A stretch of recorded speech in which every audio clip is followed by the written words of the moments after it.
Hello, kumusta na sab kamuntanan diha? Ako nagkalipay, nagpasalamat og dako sa tuang buhi nga Dios nga siya maayo kayo sa tuang kinabuhi, siya nagahatag og mga panalangin labi na sa matag adlaw nato nga mga bulwaton. Wa gid ta niya biyae, wa ta niya pasagdi, luyo sa mga pagsulay, no? Nga atong na sinati siya kanunay nagapanalangin kanato. Og lain na sab nga tuig nga iyang gihatag kanato, no? 2024 o karon 2025. Ako nalipay labi na sa pagkamaayo sa Dios sa atong mataw sa kinabuhi nga iya tang gitagaan og dugang lugway sa atong mga kinabuhi. So ako nagapasalamat og dako labi na sa ako ang YouTube channel, labi na sa mga pulong nga atong gisaysay gikan sa balaang kasulatan. So ang akong YouTube channel niabot na siya og 4 ka tuig gikan nako pagsugod niini ug ako nagalipay og ang uluhan nini nga akong YouTube channel ang pagpakaylap sa pulong sa Ginoo. Dako ko kalipay nga dunay nag-subscribe sanog nimot nag 100 kapin pero dako ko kalipay nga dunay nag-subscribe, dunay na po'y nag-share, dunay na po'y nag-comment. So salamat kayo sa inyong mga pagsuporta padayon sa paglantaw niini nga buluhaton kining pagpakaylap sa pulong sa Ginoo. So kini nga buluhaton nindot kayo nga atong masinati tungod kay ang pulong sa Ginoo nagkadasig kalig-on kanato luyo sa mga pagsulay nga atong naangkon nga siya sa gahapon nagatabang og nagalig-on sa atong mata sa kinabuhi nga wa gid ta niya pasagdi, no? Lain na sab nga panahon nga iyang gihatag kanato dako ko kalipay tungod sa iyang pagkamayo. Og ako nakalipay sab sa sa akong adlaw na tawhan. Nagpasalamat ko og dako labi na sa akong mama, sa mga igsoon ako og labi na sa igsoon sa pagtuo og labi na usab kang Attorney Lirka nga og ang Ate Gingging nga gitagaan ko paghanda-handa gamay og labi na usab kang Kling Kling. Salamat kayo Kling. Oh. Nindot kayo ang imong birthday gift sa ako kani akong gisuot karon. Salamat kayo sa imong gihatag kanako. Salamat usab sa panalangin nga ako ang nabatnan gikan sa tuong buhi nga Dios. So igsuon kita nga mga katawan sa Ginoo sa gyud ta magpasalamat sa iya tungod kay maayo kay siya. So giingon usab sa balaang kasulatan nga sumala pa sa Roma 13 bersikulo 1, kinahanglan ang tanan nga mga kalag mapasakop ninyo. Roma 12. Roma 12 igsoon. Busa mga igsoon, ginapangamuyo ko kaninyo pinaagi sa mga kaluoy sa Dios nga ihalad ninyo ang inyong mga lawas ingon nga halad nga buhi, balaan og namutan sa Dios nga mao ang inyong katarunganon nga pagsimba. So muna siya ang ato ang bulaton nga ang ato ang kinabuhi ato gining igahin nga to sa Dios atong ihalad kaniya nga usa ka katarunganon nga pagsimba aron ang Dios may muot kanato. So gingon diri nga dili kamo pahiuyon nini mga panahon sa kalibutan kun dili pag-usab kamo. So bag-uhon, no? Puosbon nato ang kinabuhi, no? Gingon diri nga pag-usab kamo, pagbag-o sa inyong salabutan aron inyong hisayran kung unsa ang maayo og makapahimuot og hingpit nga kabuton sa Dios. So muna siya ang atong bulaton aron ang Dios may muot sa tuang kinabuhi kinahanglan nga atong ihalad ang atong lawas ingon nga halad nga kanang halad igsoon nga giingon diya nga halad nga buhi, balaan og namutan sa Dios nga mao ang inyong katarunganon nga pagsimba. So sa ato ang kinabuhi luyos tong pagkamakasala ato siyang pasalamatan tungod kay wa gid ta niya pasagdi, no? Bisan sa ato pagkamakasala naagyapon ang Dios nagauban nagatabang kanato. Di lagi ta mosipyat igsoon sa pagdaig pagsimba kaniya. Kun doon natin mga kasaypanan nindot atong buhaton nga mangayo gid ta pasaylo, no? Kay sumala pa igsoon sa 1 Juan 1:9 ang Dios mo pasaylo sa ato ang mga kasaypanan kung atong isugid ang atong mga sala ngadto kaniya. So muna siya nga ang iyang pulong nagatag kini kadtong kadasig kalig-on sa kanunay nga iya hatahang pahamatngunan sa iyang pulong aron kita matuto sa paglakaw nga matinud-anon uyon siyang kabubuton. So ang nasulat pod sa balaang kasulatan sumala pa ni Haring Salomon usa ni siya kanindot nga mga pulong nga ato pod batunan, no? Sa tuang kinabuhi kining giingon ni Haring Salomon. Sumala pa niya sa Proverbio 4, versikulo 4. Nagaingon diri, og iyang gitudluhan ako, og mingon kanako, patipigi sa imong kasing-kasing ang akong mga pulong. O nilot kay so no?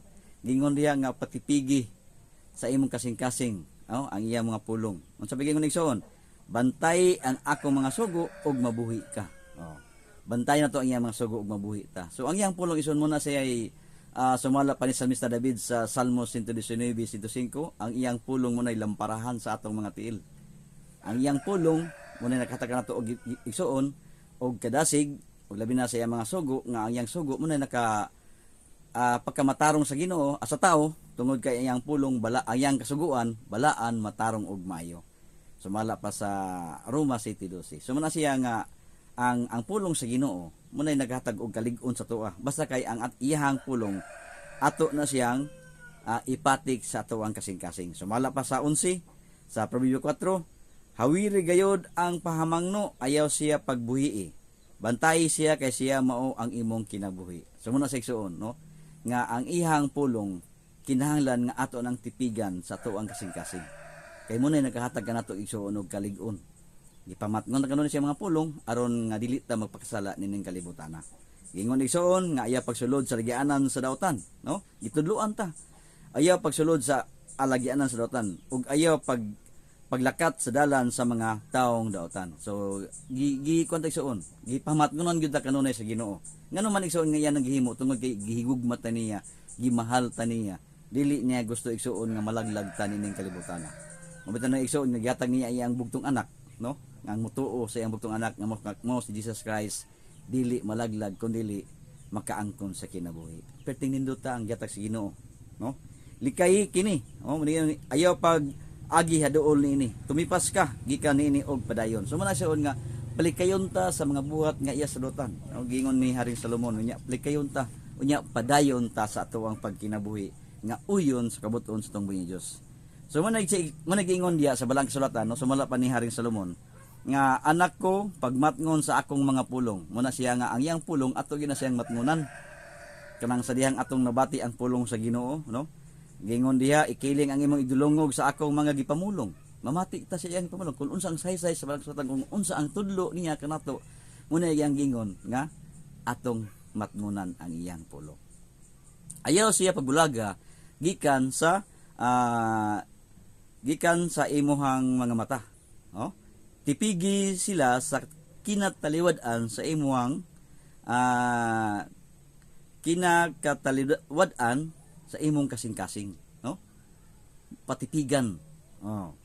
Kay sila kinabuhi alang ni adtong nagpangita kanila og kayuhan sa ilang tibuok nga unod, no? Nindot kayo no ang pulong sa Ginoo. Ang pingi ang imong kasing-kasing sa tanan pagsingkamot kay gikan ni manggula ang dagkong butang. Sa kinabuhi isalikoy kan kanimo ang usa ka masinalagon nga baba og ipalayo gikan kanimo ang mga ngabil nga masakihon. So muna siya nga kun doon na tayo mga dili maayos ng kinabuhi, muna siya nga atong badlungon atong kagulingon nga ang atong pagkinabuhi dili masukap, dili kanabang ang atong pagkinabuhi kanabang atong pagkinabuhi mahiuyon sa kabuton sa Ginoo, no? Ang ato ang paglakaw nining kalibutan atong pagkinabuhi nining kalibutan nga mahiuyon sa ihang kabuton. Gingon diya no, ang pingi ang imong kasing-kasing sa tanang pasingkamot kay gikan ni manggula ang dagkong butang sa kinabuhi. Ang pingi ang imong kasing-kasing, ang imong kagulan ang pingi. Sa pagiging isalikoy kanimo ang masinalagon nga baba. So ang atong baba ato ning bantayan, no? Kay nga atong baba usahay kunita makamatikod pataka ra pud ning istorya man ang atong bantayan ang atong baba nga dili ta makapasakit og istorya. Atong lantawon kung maayo ba nito buhaton o dili ba. Muna siya nga atong ampingan ang atong baba nga dili makapasakit sa atong isig katawo. Muna gingon igsoon. Itutok sa pagtan-aw sa imong mga mata sa unahan og itutok ang imong mga tabon-tabon sa tubangan nimo. Pataga ang alagianan sa imong mga tiil ug tukura sa matulid gayod ang tanan mong mga dalan. So muna siya nga ato gyud dantaw igsoon nga ang atong gipanlaktan kinahanglan gyud nga naa sa insakto nga dalan. Gingon ang Biblia pataga sa pa hapsay, no? Hapsay ang atong pagkinabuhi. Gingon igsoon, ayaw pagliso sa tuo mong kamot ni sa wala. Kuhaa ang imong tiil gikan sa daotan. So paglantaw nimo igsoon nga marag nitipas na ka, kuhaa ang imong tiil, no? Ayaw itugot nga ang imong tiil, ang imong kinabuhi may adto sa daotan.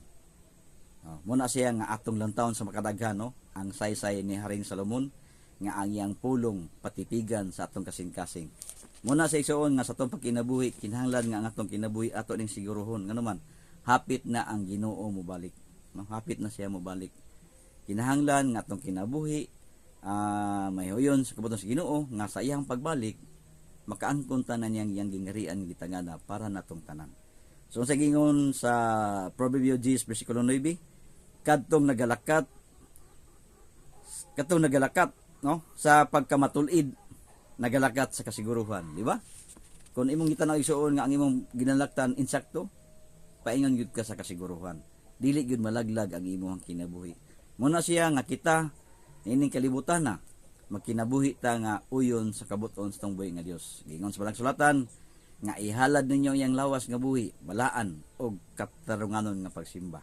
So ako nagpasalamat og dako, no, sa tanan, labi na sa nag-subscribe nini nga channel sa akong YouTube, no, nga ang uluhan ini ang pagpakailab sa pulong sa Ginoo. Hinaot ko nga inyo pang mabatnan ang mga pulong sa kamatuoran nga nagahatag og kalig-on kadasig natong tanan nga nining kalibutan na sa atong makasala anaa ang Dios nga motabang sa tuwa, di gyud niya pasagdan. Muna siya nga sa tanang panahon magpasalamaton ta sa atong buhi nga Dios, ato siyang daigon, ato siyang simbahon tungod kay siya ang tag-iya sa atong kinabuhi. Siya naghimo sa langit ug sa yuta ug siya usab naghimo kanato. Gimahal ta niya, no? Gipangga ta sa Ginoo munang iyang gihatag iyang bugtong anak aron nga kita igsuon malukat ta sa ato mga kasalanan. Dakong gugma ang Dios sa tuwang kinabuhi mo na siya nga ato pud ibugti ang atong gugma nga to kaniya. Gingon ang Balang Sulatan, kung naigugma kamo kanako, bantay ang akong mga sugo. So muna siya nga ang Dios dako gugma kanato. Muna siya nga sa tuwang pagkinabuhi ni kalibutan na bisan makaangkon tag mga pagsulay apan atong kinabuhi ato nang dasigon nga makapadayon ta sa pagkinabuhi ni kalibutan na. Magpadayon ta sa pagpangalagad, mula hutay ta hangtod sa iyang pagpadayag. Ang Dios maayo kayo sa tuwang kinabuhi, do na say gitagana nga ganti para ni adtong tanan nga nagmakugihon, nagpadayonon sa pagpangalagad. Labi na nga iyang kinabuhi iyang ihalad sa tong buhi nga Dios. Nindot kay igsoon, no, nga ang kinabuhi nga gihatag sa Ginoo, no? Kinatong gininhawa wa ni bayad iyang gihatag. So niagi naman ang 2024, karon 2025 padayon na pud ta sa atong pagkinabuhi nining kalibutan na. Padayon ta hangtod sa pagpadayag sa atong buhi nga Dios. Kinahanglan nga magmatinumanon ta sa iyang kaubuton, musubay ta kun unsa ang angay nato subayon. Duha ra ka dalan nato ang sundon, dalan sa pagkamatarong sa kinabuhi o dalan sa daotan, no? So muna siya nga atong pilion kining dalan nga nagdala og kinabuhi tungod kay diha niya nagsuon anaa si Jesus. So malapas sa Balang Sulatan, si Jesus mao ang dalan kamatuoran og kinabuhi. So naa diha igsuon, musubay ta, no, sa dalan nga nagdala ngadto sa kinabuhi. So igsuon nindot kayo, no, nga sa tuwang kinabuhi magpadayonon ta sa pagpangalagad, no, magpadayon ta bisan unsa mga pagsulay igsuon mobarog tangalig-on atong isalig sa Ginoo ang tanan tungod kay naa ang Dios andam mutabang, no, andam siya igsuon mutabang kanato, andam siya igsuon mugiya kanato atong tugutan nga ang Dios gyud mo'y mugiya sa ato ang kinabuhi, di gid niya pasagdan. Magpadayonon ta sa atong pagkinabuhi na og ato po igsoon lang taon nga kung ang atong kinabuhi dunay mga kapatiyasan, dunay mga kasaypanan, ato na siyang tuliron, no, pinaagi sa pulong sa Ginoo nga atong tugutan nga ang Ginoo mo korek sa atong kinabuhi, nga ang atong wrong nga atong napadulngan kinahanglan nga matulid na og makorek na pinaagi sa tabang sa Ginoo. So ako igsoon nagpasalamat og dako, no, sa inyong paglantaw sa ako ang YouTube channel. Ang uluhan ang pagpakailap sa pulong sa Ginoo o ginaot ko nga kamo kanunay magpadayonon ini aron daghan pa ang inyong makatunan sa pulong sa Ginoo.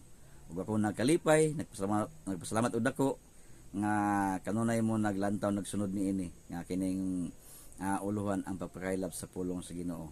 Muna siya igsoon ang Church of God, no? Seventh Day ug ang amuang lokal diri sa local church San Franz. Ug ako nagakalipay ug ako sa pagkamayo sa Dios nga iyang padayon nga iyang gihatag sa tuwa ang gugma sa Ginoo, no? Gugma ug kaluoy iya gyud ang gihatag sa tuwa. Perting nindot tayo so, no? Ang Dios mayo kayo sa kinabuhi ug muna siya nga atong tugutan nga ang Ginoo mo drive sa tuang kinabuhi kay kung siya ang driver sa kinabuhi di gyud tayo soon madisgrasya, no? Di gyud tayo sa madisgrasya kundi ang atong kinabuhi anaa gyud sa kasiguruhan. Salamat kayo sa inyong paglantaw. Salamat kayo sa inyong pagsunod niini ug ako nagkalipay nga ang Dios kanunay magauban kanato. Og labi na ako nagkalipay tungod sa iyang dugang sa akong dugang mga adlaw, no? Nga iyang gihatag kanako labi na sa ako ang birthday niadto December 30. Og daw kalipay nga ako nakaangkon kog may panglawas kusog kabaskog. Og atong iyang po sa Ginoo ang tanan, no? Kay ang Ginoo di imong gid siya mo talikod sa tuwa. So mo nagiingon, no, sa giingon sa Pilipos Pilipos 4.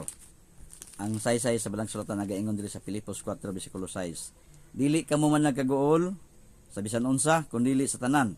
Pinaagi sa pag-ampo o sa pagpangaliw po nga may pagpasalamat. Ipaybalo ninyo sa Dios ang tanan ninyong mga pangayo. So man sa igsoon nga sa tuang kinabuhi, no, ato gyud ipaybalo sa Ginoo kung unsa nga ato magikinahanglanon. Di ta mabalaka, no? Di ta makagool kay iyahanang pasalig iyatang tabangan.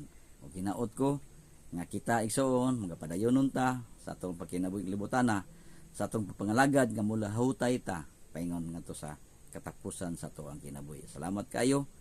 Og ako nagkalipay sa inyong pagsunod nining ako ang YouTube channel, no? Ang papakailaw sa pulong sa Ginoo og atong tapuson sa mga pag-ampo. Dios nga labing gamahanan sa tanan. Salamat kay Lord ni matahom nga ni matahong adlaw. Salamat Ginoo sa mga panalangin Lord nga mangyatag kanamo. Salamat sa imong kaayo amahan. Salamat sa dugang adlaw, dugang tuig no sa imong gihatag kanamo sa pagpakinabuhi ni kalibutan. Kung sa man amahan naman makapakyasan Ginoo, pasayloa kami amahan aron kami takos pagkasampit sa imong ngalan. Lord, tabangi ang mata ko sa kanong amahan nga makabaton kami sa kalig-on kadasig. Kung sa man amahan mga kabugat sa kasing-kasing amahan ikaw mo pagaan ug maayo sa mga blatian, mo palig-on kanamo nga kaming sa among pagkinabuhi Ginoong Dios magapadayon kami amahan hangtod sa imong pagpadayag. Salamat amahan nga pinagi sa imong balang espiritu magagiya kanunay kanamo sa among pagkinabuhi aron kami man dili mapakasala diha sa mga tubangan. Salamat kay Ginoo sa mga panalangin Lord nga mong naangkon. Salamat sa kadagaya sa imong gugma nga imuhang ipatigbabaw sa mong kasing-kasing. Salamat amahan sa imong pagkamaayo sa kanunay. Ug ang tanan amahan amo kining isalig kanimo Lord nga ubani kami amahan sa among mga buluhaton nga lain usab nga tuig nga imong gihatag kanamo nga magapadayonon kami amahan sa among pagkinabuhi ning kalibutan. Pinaagi sa imong tabang, pinaagi sa imong kaayo nga naa ka Ginoo magauban kanunay kanamo sa tanang panahon. Ang tanan amahan amo kining isalig sa ngalan ni Kristo Jesus sa mamugtong ug buhay manluluwas. Amen. Salamat kayo igsoon sa inyong pagtan-aw. Salamat sa padayonon ninyong gugma nga inyong gihatag labi na sa pag suporta sa bulwaton sa Ginoo nga kita nganing kalibutan naman kinabuhi ta nga uyon sa kabubuton sa tunggoy nga Dios. Bye-bye, daghang salamat. Like, subscribe and share. Salamat kayo. God bless.